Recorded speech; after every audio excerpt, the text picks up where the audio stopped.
Ia, patalo fatu po I le pa ia maulunga o le tātou maafutanga le nia fiafi. Ia, pa malo also I fuamnuia, pa malo fo le langi e mama, malo le tau atai.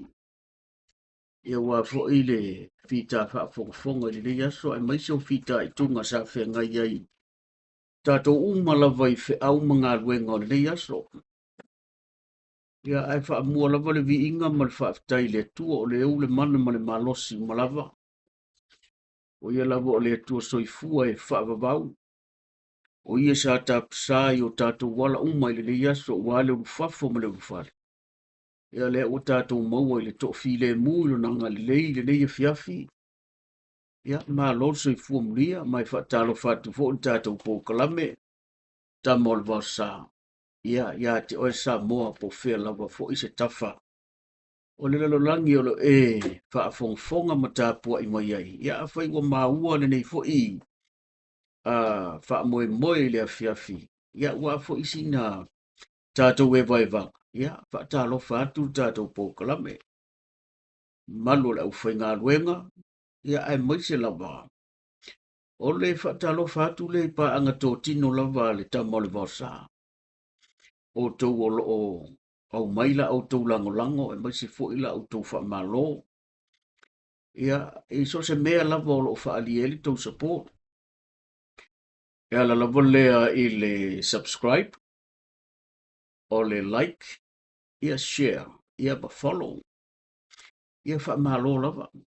O kākou. O le kākou ki kā momo e uma a. Ua vea lava fo I nei vaenga o lo umu whaina tātou a whaatinoina. Ia pe ua vea ma se mea fo lele o se mea fia umu whaina maua maafutanga. E ulava ngale I whiwa aia. Ia le upomoni, bo tau si le fia au ia ai o le kaumu ke make o koua ese matangata a. Anyway, e mua lava na o acknowledge I la tau lava o le mkua ko kele aso. O tūpulanga talavou, ia, nisi fo o lau mātutua. O I la tau mo whaina, ka kike ia fo le se wali mea tangata whamai. Ba lo tambol vasa, ia pe wha pe mai, ma lo le vea. Ba ngai au video, ia o le ama. Io e sele me o le whaatupu manatu, whaatupu langona fia. Ia te o tau ai mai se ala le tupulanga talavou. Ia ka ke ia la kula kiri vo se mea. Ia ai e o mai a whaatalofa mai ma. Ia mkarakala ngoa mai. O ngā ofisiri a kule I le si vaenga tō tōru nganga koe mai a sāwari mai lo o lai a whaape. Po lai mea lei koe le au laiki. Ia te ilo ua mai wha mai mā lola e sile mā ngai o au video re. O vea o iso kalo whai. Ia mā loa. Ia whaape e se mea o uloa o mā ngai a ngā mea. Awa ngai koki ko e sa ori kala li silo makua o pot. Ele silo makua sa vai. Ia koe mai pe o tau ai whai a kuru mā kuwha a vale. Anyway, ia mamuli ala wha malo mar whaafitai. O le tele o talavou ia au maila to wha malo, wha mai maanga ia tele whautuanga. O lo o mamoli mai tua o au tau mawhitanga na e whai a. Ia i o Samoa. E li loa tangata ia le leima le o se mea na te whai a. Se iwanga na ua maua maile ia complaints mai a tātou wōma paang.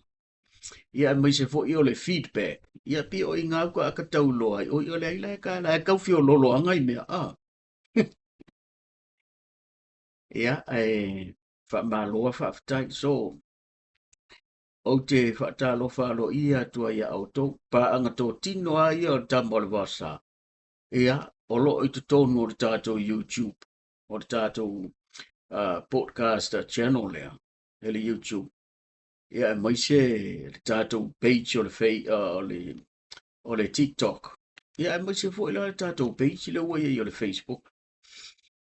Ia e whaatalo whatu mo o tō. Ma lo lava le ngalulu e nei aso a. O le aso le nei au ki lani. Na malama ua tuana ia. o le mutua I mangai o le kau. O le au a maka na vela maali e mai a wa a matana ve vela mai a ia le tau. Ai o le mana ia pe a ngiangi marisa vili foi le i o na malu o i la vole. Ia. O le moi mitinga le wai ai ia kuli ia le fai unga o vai aso ia te toe a. E le to i se taimi off wo umakai mi fo isa off so o ia. Se iba ngana mo me o whala vela ve. Ia a ole mea lea nga ia ti ai. Ia waku aso ia ko koe vai aso alu maso malolo. Fai ngā luenga e le to i misi aso a. Ia o te lo voi nai wha pe nā sau fuafuanga po o sau moe mitinga. Ia. Wa ule koe a ngase off. O le pe uto e tolu nei la voi. O le pe koe wha voi aso. Ui lea, ia. Ma lor wha ma los. Ma lor ta wata. Le ai ma se me maua ma se file mu. Ia. O le nei foi la fiafi. Ia. Tau te mai mo mai foi. Ia. E fesuisu ia tatou po kalame. O le nganga foi le ina ia mawhaina fetutu nai uma me o. A wai fai maali e a kwasi a tatou wa mio a. Pe ia o kala le par mia le fai. Ia. A ua tau te popole o le wha kolo maali e a kwa tatou mtau. A kolo awa i me o le to isi por kalame. Ia o langa ia ai le mawhaina i se me whapena le anga o leo te mātawina ma o va ai fo i peiti sia watia e ma whatino ia tātou pōkalame. E mutua rofi mai a oto e support malango e wha malo a whaftai. Ua ele oso se fia whai meo ele oso se fia whai pōkalame o stangata. Pea ai a kuinga. E makua misi a koa mang tangata e maka mai mo mai. Ia po in tangata fo i views ma fai mai ni complaints ma comment. Ia ai pei o le mela nga e wha o sofia i pia mo e ngā luanga e maua i lawa au whai por kalame ia le nganga o le loto man fia.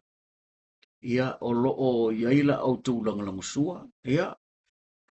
E toi wha manatu atu lava. Inisi o le ua to am whaina mai mo mai tātou por kalame o le whakaika. Ia o le mea tā ua e mawailau lango ni fui po kalame mani tau whainga ia. E ala le subscribe, o le share, ia o le like, ia ma le follow.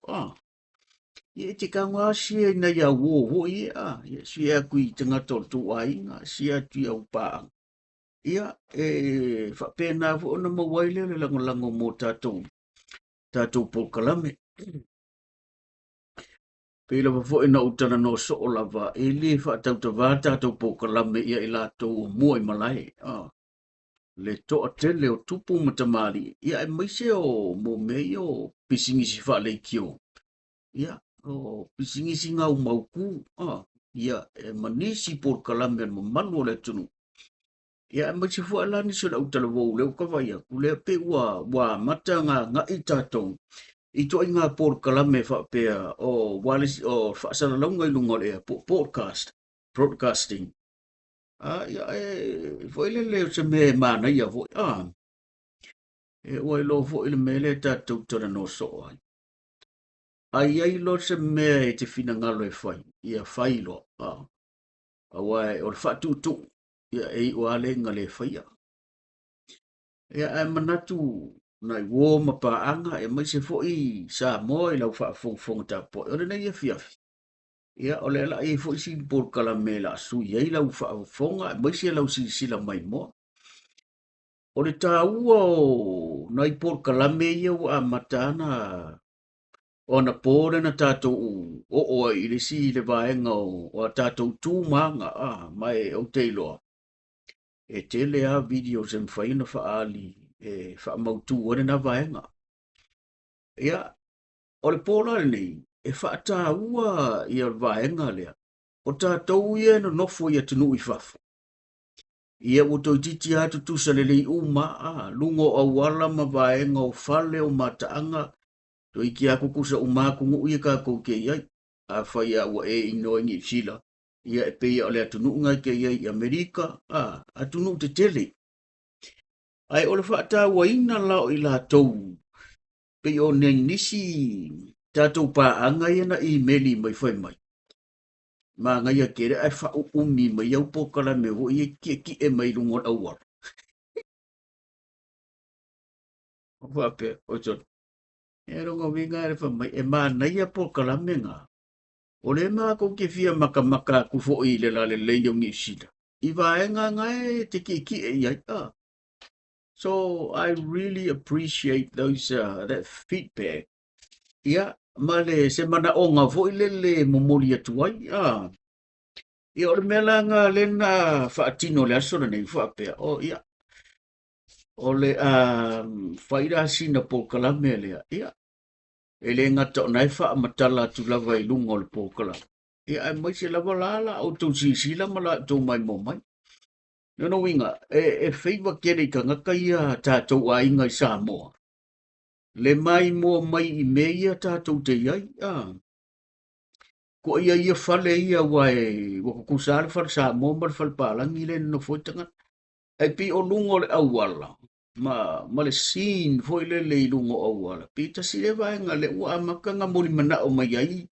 ia na yo tātou pa ia mai la tau fo wa mana o fa awo mai ma follow mai ia so I have to acknowledge that pe ila fa pe na la le tu la ngor tātou fiafi o ese por kalamele o le video le o le o fa ingoina o e vai vanga i lungo le awala po mai moanga i lungo le awala pe o le fa pitoa na e keita ina i o tātou tangata ia wa matana mo moli mai o la tō mana o ngā fuilele ia e whai atu se video fa pena mo la tō ia ele i o mai a ingi sila ia pele i o fo ia i Amerika o Hawaii atunu ia tātou te iai ia o na iele o le manatu ia Samoa ia o le porkalame na nei e fiafi tonu fo i e whaatupu manatu mo oe le taratara noa mai le tātou porkalame ia awala wa lungo le awala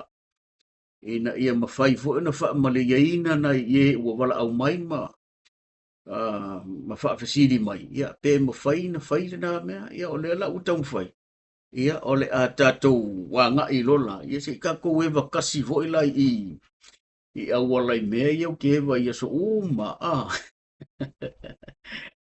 ia ai usi mai lau mai moa ma lau silsila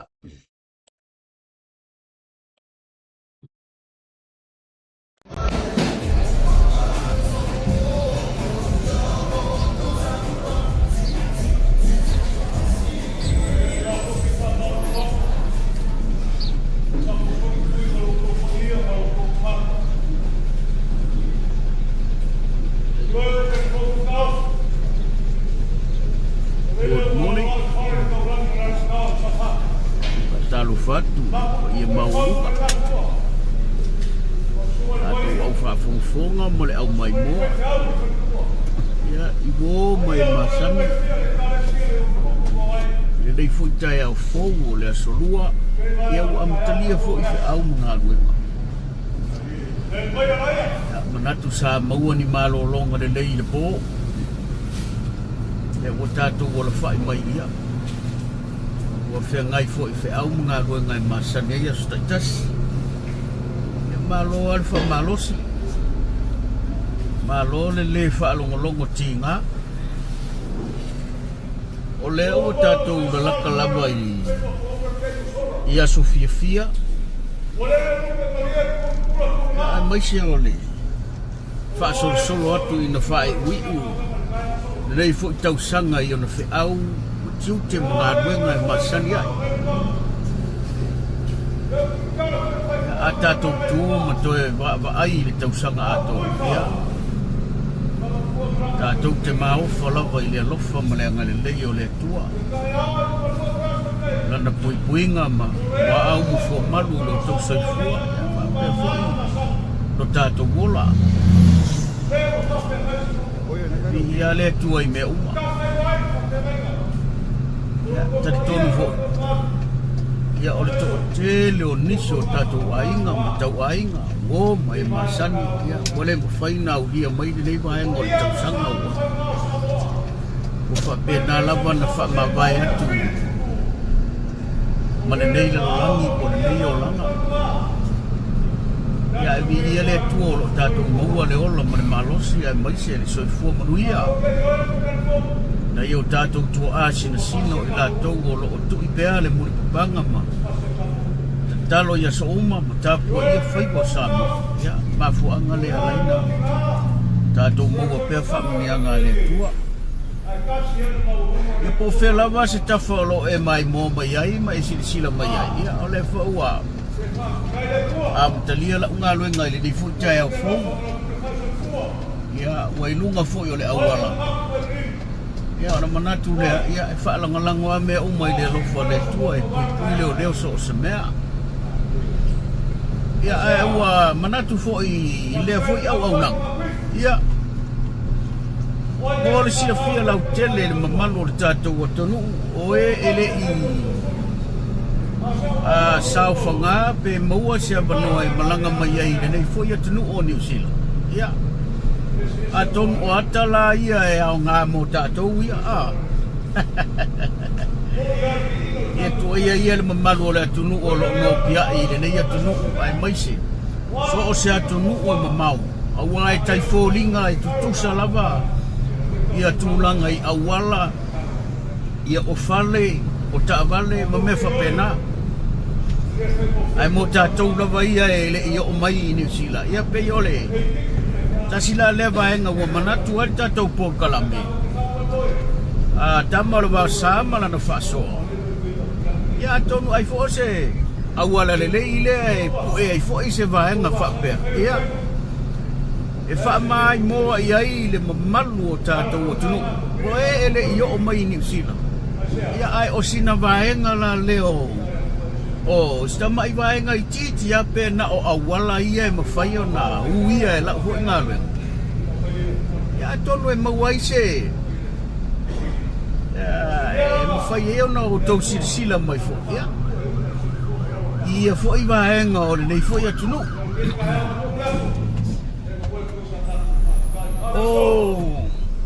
o inai mangene e na ale 2 minute o la ngā ruenga ma i le airport ia so e la kalaka kele la u i la mātou ngā ruenga i le malai valele o le alula lea nga i le malai valele le ala ngā tasi al minute drive aku ai ia taunu ulo i ai ia manatua foi o mangele o le ai e fa feilo ai ma to e fa to fa tuai i so se lanu ma so se ngana no winga o mangele le autu o feo inga i tono New Zealand o feo lava le tanga le baenga le lolangi malanga mai o tatu tangata ma so se atunu so se lanu ma se ngana ia e mua fea ia mangele ona o le malai va lele o New Zealand o au kilani i mangele o le va ingala na e pasangati o le malai va lele na va alava ai va o le atu o le ai va lele lai o ie pe taua o domestic flights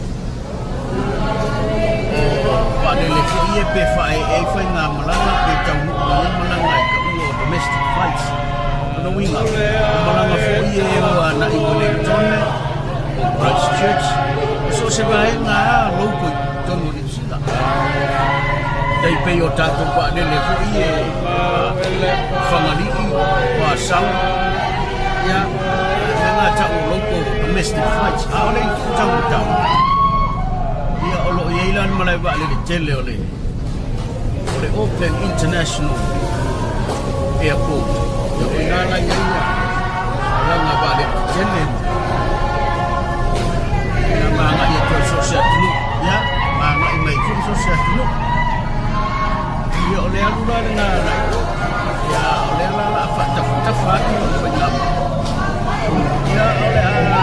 e vatu no tu pa ia mo no tu mana ia wala la ia e kolosia tu ai wa ole tele o wala ia ile tu atala nisu o wala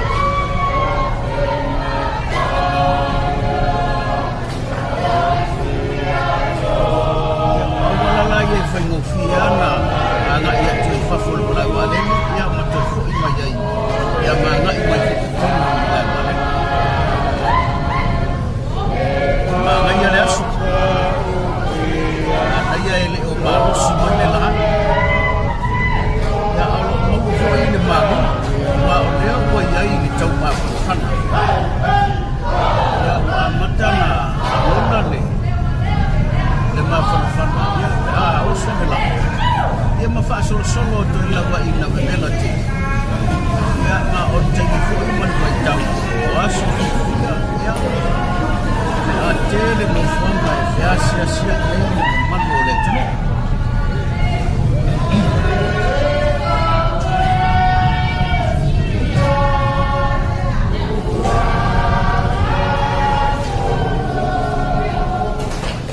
e mana tua fo isama o leia tunu i fa folo no ia i mau ai manu sama o tula fumi o tunu e fa vai runga o tula fumi e lima ta ina fui so se tanata ma so se vaenga o ngā ruenga o a lava me fai o lo fa ata oto mai lo o ia ia mai so se i tula fono no winga e ola tangata mai lalo tula fono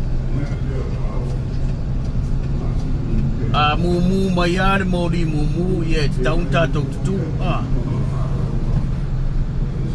ele ma fai foi ona fai ele me foi le fai ata tu sapo ole alua kor ka vale la kiki por taxi por le ala volta vale por piki up por samo ala lau ku ko fa ngau mo ka mai ki lu mo ko fola i luma po ku le ai ngi fusipau le ai me se me fa pena ia ole kele oli poki e fa mai o lo fa malo sia mai o lo fa sa ina mena ia na uto silfia kala ko ba ai ia sa oi lo kala vo le ole kala ku si o ki nga me le se me ku lua kuar ka vale la ko ye ko fies fu ko mai kila la ku luma ala e au kilo mai leo ngar ko e mai ya ye le se me ku so lo no winga ile fa ma ngia nga kala fa mai fa ma sia tu la fono anyway ya ora ta wo yo ne ya tunu ure fa mtal tu e so i fu ma ola tanga umma le tu la fono fa ta pula ai na fo i sao e fa tu nga ina i so se mangala mo so se awala ia le aua miu pa ai so se mea lama ia ai o lo fa ta oto atu la fono so se mea ia la na fai umi le so ona fai o leo langa e nisi o tangata ma a fia isi tangata ma soifu ia ona o le maua e leo e leo va ai fu ie leo ai tasi le na vaenga e matautia ia tunu nei e va ai lo le leo po le au fai tu la fono se me soli e tangata tu e le ma faina tu o vanoa e le fai a foi lungo se ava fata po se masangi per me le fai tato al pungo me aku apuro e sfuta la ia ngai ko lo le sau tike le se wa tuluna nei ele ma fai na i kango tips le o pe matua kusa e kango tips le o e ya wa ki le fa popo mo ri anga ma fa salama ya tasina va enga e wina i le ya tu e matua ma losia tu la fono ma ele ai foi se si lungo tu la fono tala no tu la fono ai ya fai pule fa le tonu ya la to vaenga fa fai ya fai ngofia na va ese telefonisi fai pule fai me pio io o lai fal pui pui ele ano ele tu la fo ele fa peo o tangata ngofia tau sanga o il parmeni ele ai e soli al tu la fo ya do fu fal pui pui o le vaenga uma atoa lea ya ngai e tuai tatou ta faunga ya awala uma nei wa uma na tafai tasi lea mea loa i lea ngai luma nei atunu te tele fa pene development ele ai se awala po se vaenga o so se onga vaenga o le atunu ia e mawaini awala omo wani awala fa le tonu e ai e tutusa uma awala wa tasi leva nga tuper malo e sili na malo si ele fa alu o tupe italo le tuper malo so se malo por le national por le leipa o ai e fisu ia avela la tu fa mo le infrastructure o le structure o mene yo awala wai fa mo ne ya tunu o le health and safety ia po le mele o le saunga le mu so e ngalue ina la awala i taimi maso ma ia awala fe wa i mal fe malanga i le tunu so se vai ma ele ala i vo ina toro te puro nge ya kongu po le ar ke kele ai anu sa o atupe wa fa avanoa fa ia awala ia e anu sa o fa mo awala ele ia se konkala ke wa maua fa pe o fa nga se tupe maro e fa ngo konkala ke awala ele ia se case fa pena wa foi lá ele ima se mea e maua i se mea se fa pena wa foi e siakia awalai vai tau ia mai loa i lea lai le leile whainga o wala ia e la tau ora o whaia la tau konkalake ia pe ana whai atu a whaakusakusa i seo tātou malo o whai tau fias milionga kupe ar malo e awe au whai konkalake whai awala ala e o kiaka ko awala oro inga e pe o lai tele le whai konkalake ai lai kiki le whai ngora awala wale me whai ngai ala inga maua tātou awala i le omo mo le pūpū mai lava i ana mua se i o mai lava i lingi vai tau ia o le alava le whaapea o se kāfou o le ase mea fou ia i le umianga kimu ai pūpū au nei la tunu ia e whaunga lava le kāsi o le whaingo awa wa foi e wha standard uma me ia uma me o le malosi o sima o le malosi o piriki e le ma whaini awala whaala tua le ia alu uma me lunga formula pe ona talano atu e whaakula whangoinga uma me whakaikainga a whai e osol ma fui e solo fale male a wha walasi fale malepe o mea na e koe sue uma e le maloni sila e ala i konkalake sue maua la e le ile lei le whaingo sima e vai sima e fua le wa mea uma e toi sue a koa ar konkalake nga whaia sima i ma moria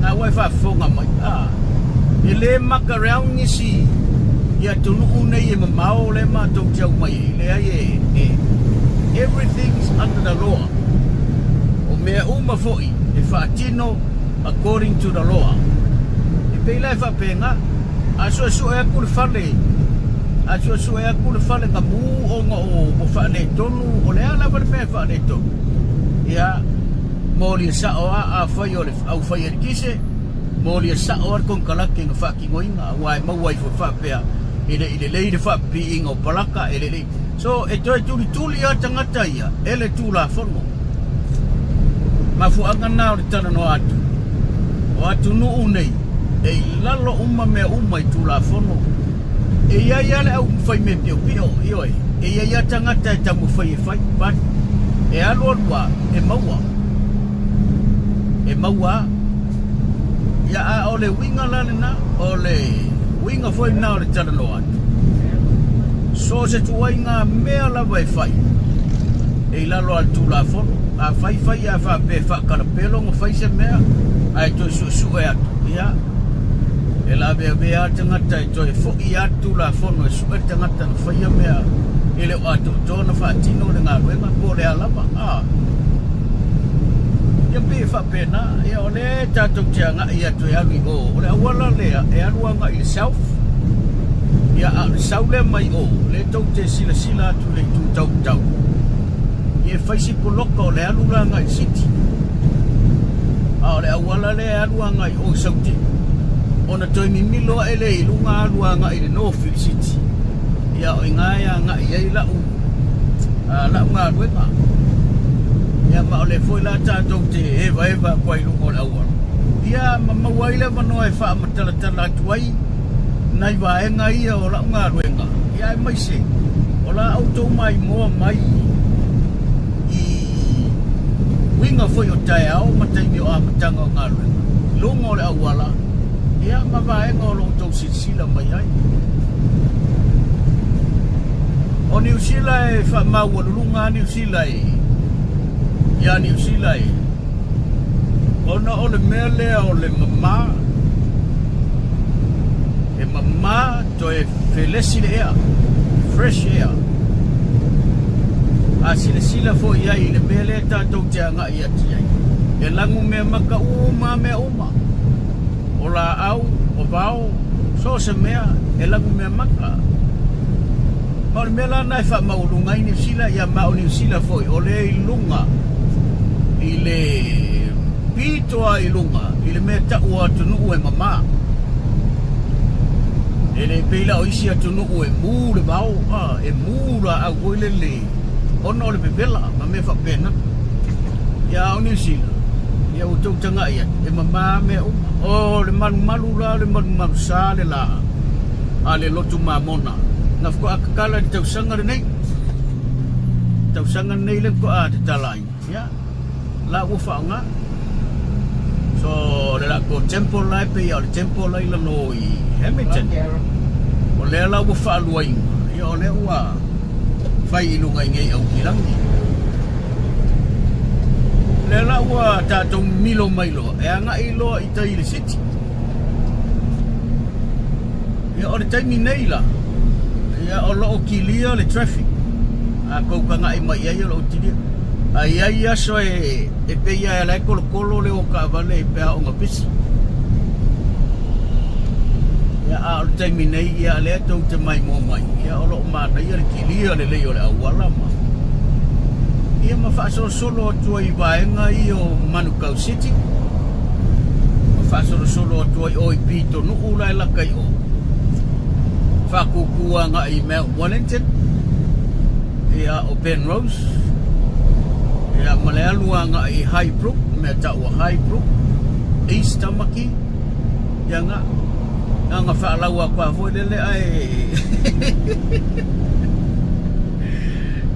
fa peri siro makua ai sang kalau mame ale di dai malam maki isis ia a orna o nai vaenga ia le u mafai ona pu e to ia tatu fa sala launga ia e fai atu ai foi se au nanga molo to mamalu ya tonu ai sa oal kala voile le kamai ia e fai ya nice ia ai e ia tanga tai fia ia me fa pe ia a ol nga ia le por kalame o le a se me mafai ona pue mafai lo atu ia le au nanga na e mo o sa mo so se vai ngala ia e tau mafai e ina ia fa pe na ona Fatino toi se au nanga o lunga a wala le o tātou pasi o le alunga ngai o Tara le la o iai ia ai pe foi lana tou sila mai mo mai le wingo le tala le mama o tunu nei ai mai sia le tunu nei ni sila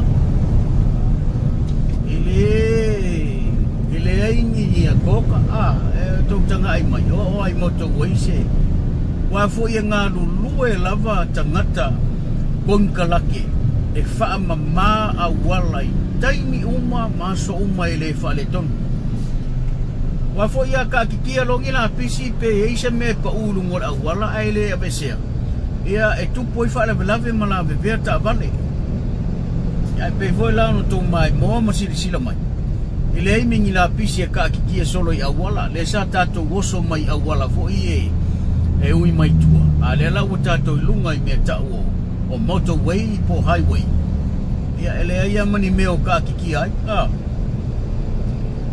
ia e o fo i tangata i tūla fono i lungo le awala pei fo tau tangai ele peila ko i ngā ave vo le maua i tātou Samoa o le whea i o ka ngaka ua peia o la kou e onga le awala a whaia e o le 2 kilomika e whape ngā winga o tātou tangata mai le se pelo mai ngā mea ua le kau ke iloa e mātonga i o kuso ia li fwa le si o soa e luma le ka ke muni kwe ka vai ko nga ia no ne pe la ya lu de top se 1 kilomika ala le fa na u ka mai ki ko e pe fa pe nga winga o tātou tangata Samoa e pe ila e watu tangata i fafu ia pe anyway ia Samoa ia o vaenga ia mana tua ia le au fala fua e kipi ka vale solo ko inga mele au tangata ia le tau sisi tu la fono ia o le alunga le ile ia se mea lenga malo vale fua ile ia tau sisi ai lungo o le sao fa tapula ina ia flow ala fa pe ile ia ma se me ona tu po se fa le se vanga na tangata ia ka ngaka o mai so nga oso ona la bebe ai fua le o isi o tangata ia ai o tato mai muangana na le o le fa solo tu le anga ia lu anga i or city be ta i luma tu ia ona na fe lo le pe off le o tato mai muanga ia fa solo tu ai fo ile i pitonu e whaatino atuai la ngā rupa pei fu no ta ua o mene o tangata Aveloli o te loa o le tōtele o le majority o Aveloli o lea ua mai o na sue o la tau tuspas i le mea ka o le safety defensive o le defense driving course no winga o le course po o le mata upu le ave e mawai le pepa wha maonia po le certificate ia wa e malama umai tu la fono le awala e maisi ale mea lea o le vao le taavale ma le taavale o le mafuanga fuela ngai nga le so o nga feo ai loni lunga e ova marselau kilomika e le ai o ai lalo pei foi la o la ulea fai ngā lau ngā rui e le ma fai nā au le iwas fu ko le iwas fu luar maximum o te avei nai lau rodi wa fo i e fai tau wafe i ale le ma mafa le avei le lori malona utu e le ma fai lau ngā kao fifa fose so o mea umana e o ina mai le course leo e ta ua o le defensive driving course Mare mea lea e whautuaina pēr aua tātou te nau i sao aua tātou te nau le tātou sao aia tātou wa ai le me tupu ai le saonga le mu wa a kausisi lo le sao ala sa ule fa ale kong ile speak ya ole mela ngai uma elo wole sa ai pi ofe ko ai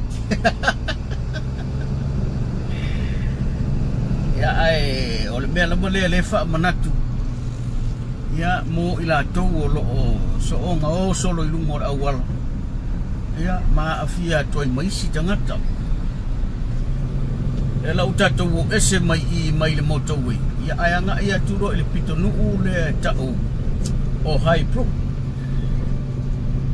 ye o malo high pro so o ku ma ista maki alua ko ya fa solo ko ya nga o ngame ya ta wale te mai mo mai ai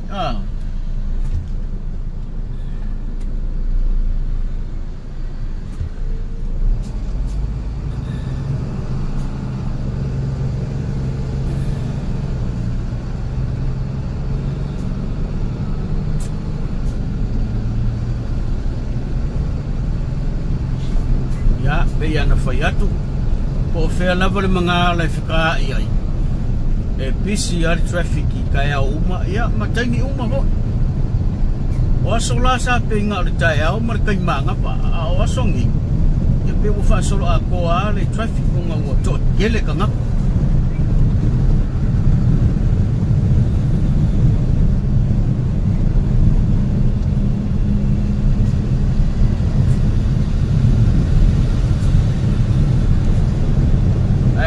la sa e malanga mai i New Zealand ei se vai kai pesa e a fea le mga ala le o le awala le o i la trova ai mai fa pe o so e ia le alu le falo mako ako pe ia le alu le falo anti ai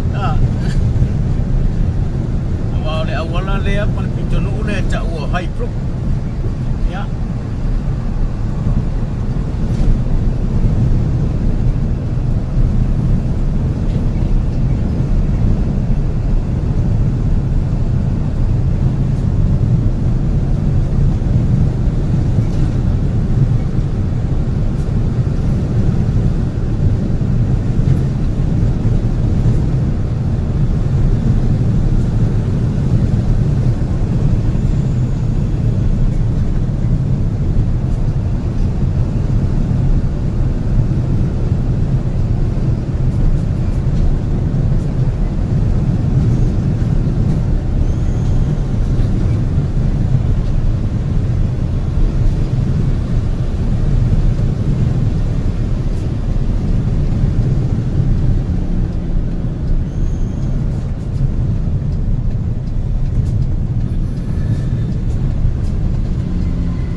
malo ale mafuta mai ngale leile ali I fe au mga luenga masani o nei fo yaso ya o le lava le meolo e ngalue ai ya fai lava marfa maongi ka ko nga luenga ya fa mani tele le tuai fe au mga luenga o kiu ke o le aso fa dai lava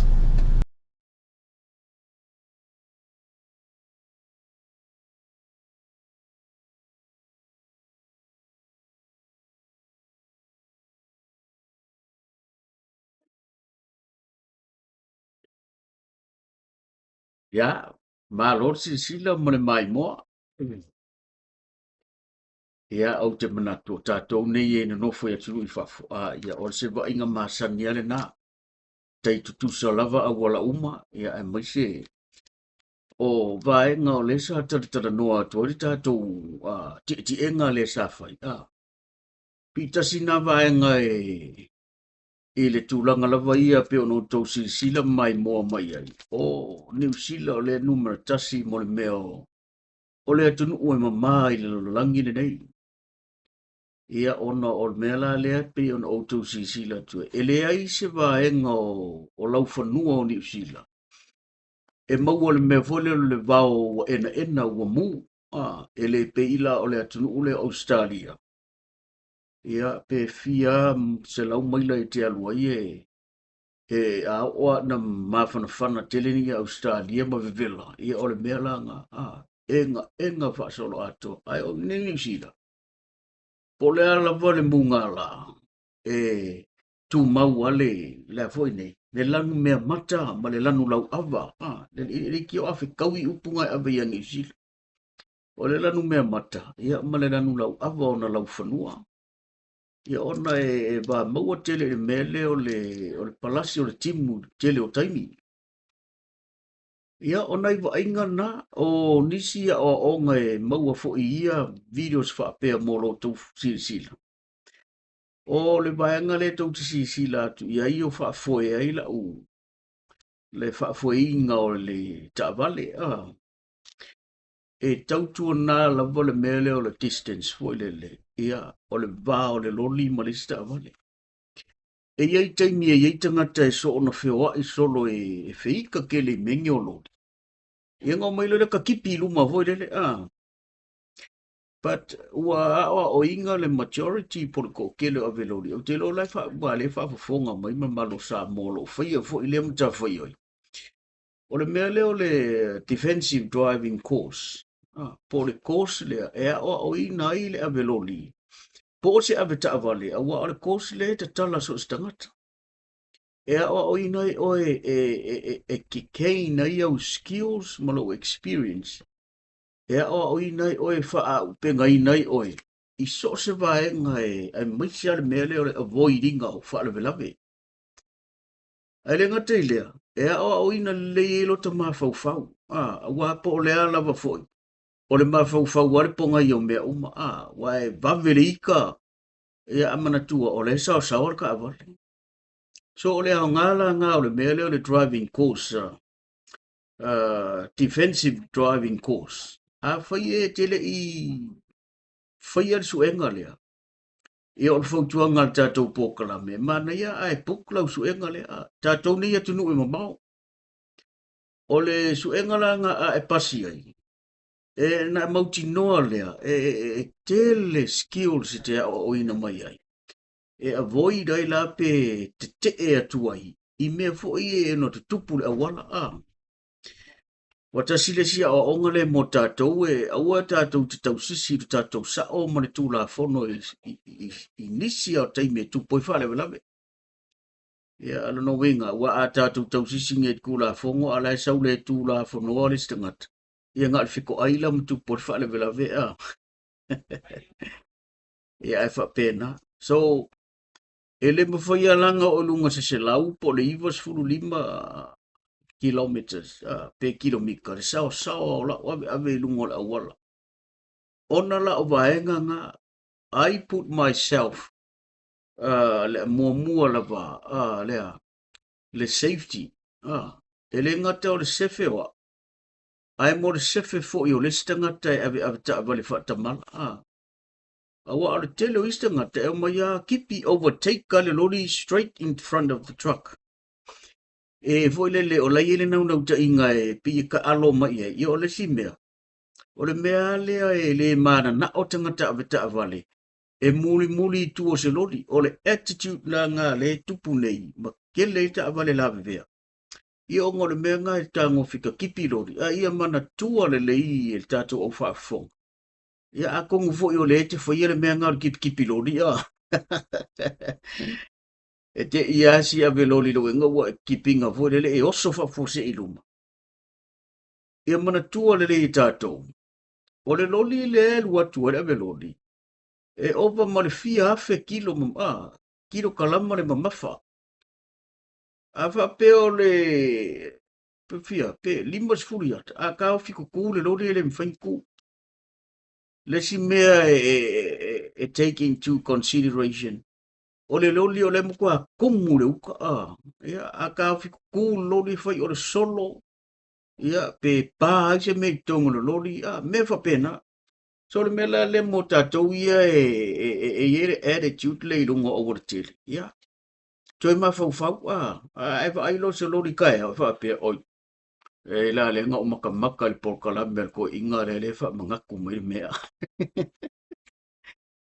e nga mo o nga mo le velodi a wai fai la wa mi nga lo ka kipi lodi ko so nga mana tua a so a sau so le lodi le ma ila le lodi wa vo le lodi o me a tortino e o le puso le lodi le si me o le lodi e mawalunga so nga paula me lo fo ya o le lo fa ko le lodi ya o e wa ele nga ko ka vale vale o lo ta vale ia e fai ngofia na la matia e lo soifua no no winga aua tātou te ta alo i mei o ka avale mo po masingi te tele. Aua a o ngā liliu mai ka manga ia oe, ia o ngā tālofa lea Aua fo eke e la kware lori so oe. E le mā ila le ave lodi, e le mā ila vole lodi. Ia au ke alofa lea ila uta avale. Pe a fai o oe le te fia fia e fai le to inga mea lea. O lo walu fa pulsa la lau solo i lungo le awala. Ia tasina o a onga ua. Mana tua to i tātou wata lea. Ia le ngata i lea o le distance. O le ngata i lea, ia o rasau sawa wha tapula aina.